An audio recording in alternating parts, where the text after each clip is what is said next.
नमस्कार दोस्तों, मैं हूं Bridget Dighe, art of living teacher, और स्वागत है आप सबका भगवत गीता के इस नए सेशन में। हम भगवत गीता के 5वें अध्याय कर्म संन्यास योग के श्लोकों का अध्ययन कर रहे हैं और आज हम 2 श्लोक एक साथ सीखने वाले हैं, 27 और 28। सीखें भगवत गीता के श्लोक ब्रिजित दिघे के साथ। श्री गुरुभ्यो नमः, हरि ओम। पहले हम इन दोनों श्लोकों का उच्चारण सीख लेते हैं और फिर उनका अर्थ समझते हैं। बहुत ही सुंदर अर्थ है, आपको बहुत पसंद आएगा। तो 27वां श्लोक, पहली लाइन, शब्दों का परिचय। स्पर्शान कृत्वा बहिर्बाह्यान, यहां पर पहला भाग समाप्त हो जाएगा, बाह्यान, और न आधा, और जो श दिख रहा है वो निकल जाएगा। और दूसरा भाग कैसे बनेगा? चक्षुश्चैवांतरे भ्रुवोः, चक्षुः च एव अंतरे भ्रुवोः। तो पहली लाइन का हम 2 बार उच्चारण करते हैं। स्पर्शान कृत्वा बहिर्बाह्यान चक्षुश्चैवांतरे भ्रुवोः, स्पर्शान कृत्वा बहिर्बाह्यान चक्षुश्चैवांतरे भ्रुवोः। दूसरी लाइन 27वें श्लोक की। प्राणापानौ समौ कृत्वा, प्राण और अपान, प्राणापानौ समौ कृत्वा नासाभ्यंतरचारिणौ, नासाभ्यंतरचारिणौ, 2 बार उच्चारण कर लेते हैं। प्राणापानौ समौ कृत्वा नासाभ्यंतरचारिणौ, प्राणापानौ समौ कृत्वा नासाभ्यंतरचारिणौ। हम 28वें श्लोक की पहली लाइन के शब्दों का परिचय भी कर लेते हैं। चलो। यतेन्द्रिय मनोबुद्धि, यहां पर पहला जो भाग है वो समाप्त हो जाएगा। यतेन्द्रिय मनोबुद्धि, और फिर दूसरा भाग कैसे होगा? मुनिर्मोक्ष परायणः, मुनि और मोक्ष परायणः, ये इन 2 शब्दों की संधि से बना है, मुनिर्मोक्ष परायणः। तो हम 28वें श्लोक की पहली लाइन का भी 2 बार उच्चारण कर लेते हैं। चलो। यतेन्द्रिय मनोबुद्धि मुनिर्मोक्ष परायणः, यतेन्द्रिय मनोबुद्धि मुनिर्मोक्ष परायणः। दूसरी लाइन पर चलते हैं। चलो।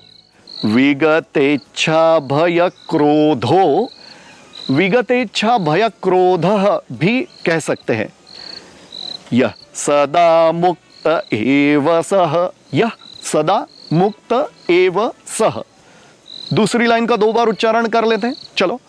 विगतेच्छा भय क्रोधो, यह सदा मुक्त एव सः, विगतेच्छा भय क्रोधो, यह सदा मुक्त एव सः। अब हम 27 और 28वें श्लोक का एक बार पुनरावर्तन कर लेते हैं। चलो। स्पर्शान कृत्वा बहिर्बाह्यान चक्षुश्चैवांतरे भ्रुवोः, प्राणापानौ समौ कृत्वा नासाभ्यंतरचारिणौ, यतेन्द्रिय मनोबुद्धिः मुनिर्मोक्ष परायणः, विगतेच्छा भय क्रोधो, क्रोधः भी बोल सकते हैं, विगतेच्छा भय क्रोधो, यह सदा मुक्त एव सः। अब हम इन दोनों श्लोकों का अर्थ समझते हैं। बहुत ही सुंदर अर्थ है। बाहर के विषय भोगों को बाहर ही निकालकर बहिर्बाह्यान स्पर्शन कृत्वा का अर्थ हुआ कि जो बाहर के सुख है या भोग है उनको बाहर ही रखता है, जो अंदर नहीं लेता है। और क्या करता है? चक्षुः भ्रुवोः अंतरे, जो अपनी जो दृष्टि है वो दोनों भ्रुवों के मध्य में जो भ्रुकुटी बिंदु है उस पर रखता है। अर्थात प्राणायाम में जो परायण है, प्राणापानौ समौ कृत्वा, प्राण और अपान को जो सम करता है।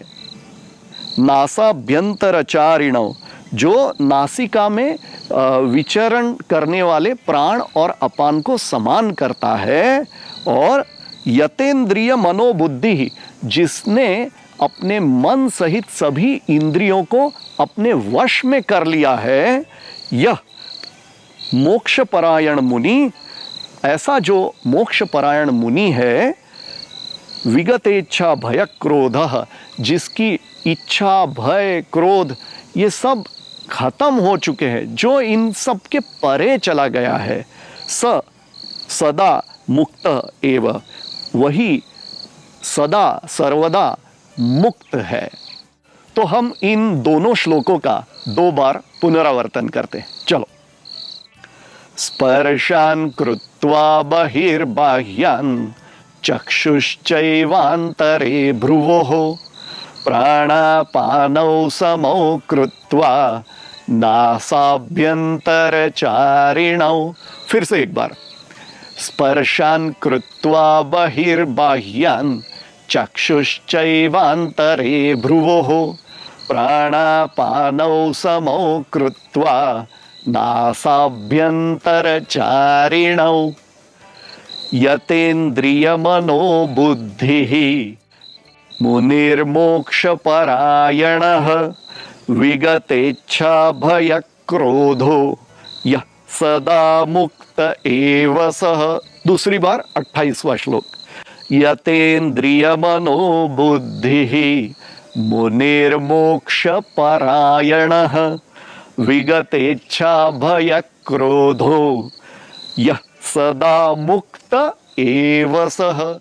दोस्तों, देखते ही देखते हम इस 5वें अध्याय के अंतिम श्लोक 29वें श्लोक पर भी आ गए, जो हम अगले वीडियो में सीखने वाले हैं।